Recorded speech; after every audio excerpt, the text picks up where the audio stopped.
Hey guys, Luke here, and I'm here to talk about Rugby League Live 3 with my thoughts and ideas, and the topic of this episode is going to be career mode. I think it's what it's called, career mode. I'm not sure what they'll be calling it on the next one. They might call it Dynasty mode, whatever. But I'm going to be referencing Rugby League 2, as I think they had the best career mode out of all of them.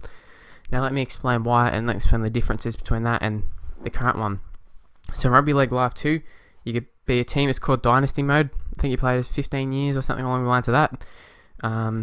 Pretty much same as the current one, except the thing is that was a big improvement was the signings. Now you could sign players throughout the season. Obviously you had to go past like a deadline in the middle, but it's so much better than what we got now. And it seems weird that Rugby League 2 came out in about 2004. Whatever, like 10 years on, it seems like we've still gone backwards. Now, at least Rugby League Live 2 had a career mode in comparison to Rugby League Live 1, but at the same time, it's pretty basic. I mean, obviously you got the signings and all that sort of stuff, but I mean, it wouldn't be a career mode if it didn't have signings. It'd just be a normal season mode. But I'm a bit critical on the fact that you can only do signings at the end of the season. Now, I'd like to be able to go through and search through the players and make some signings like halfway through the season, that sort of stuff. Like, you know, how real life is. For example, what's a good one? Michael Leacher with the Bulldogs, alright? So he signed like really early into the season, like about halfway, probably it was confirmed. And, you know, like you can't do that in real life. You can't do that on Rugby League Live 2. Because you can only sign them at the end of the season. You sign a whole bunch at once.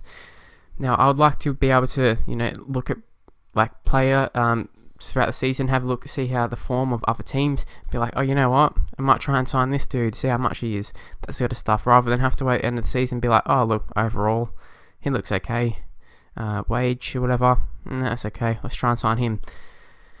So, yeah, like that sort of stuff. The rest of career mode, you know, it's okay. The training, I think, could be a little bit better. I think with career mode, with the way that they grow as a player, like you end up with forwards who are all got the same acceleration and speed and stuff of fullbacks, and that shouldn't really happen. It should be focused on, you know, their position rather than just them as a whole. I don't really know how to explain it that well, but if you go back and watch my Warriors one, there are peers from the Warriors, who obviously aren't that fast. I think one of them's got 93 acceleration, 93 speed or whatever. Then another's got like 86 and 86 or whatever. Like that shouldn't be happening. You know, that's reserved for the, you know, the Barbers and the Slaters of the world, not for the big Madalinos and Rapiers and that sort of stuff. Like, it shouldn't work out. Imagine Sam Casiano with 100 pace or whatever like these guys have. Ridiculous.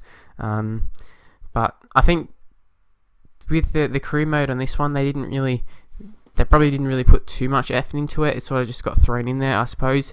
It's pretty basic, and you know, there isn't that many things you can do to make it a lot better, because, you know, rugby league's pretty basic games. It's not like FIFA where you can get transfers and pick out players like that. But still, I think the signings is the big one, and probably the only major flaw in it. But then it is a really big major flaw though. Also, maybe suspensions should happen a bit more, and maybe sponsors. You could look at getting a sponsor to get more money, that sort of stuff. I don't know. It might be a little bit too complex for a game, but, you know, it's just an idea that I had. And leave in the comments what are your thoughts on career mode and that sort of stuff. Also, make sure you drop a like. 10 is what we're going to go for, and I'll see you for the next episode. Bye, guys.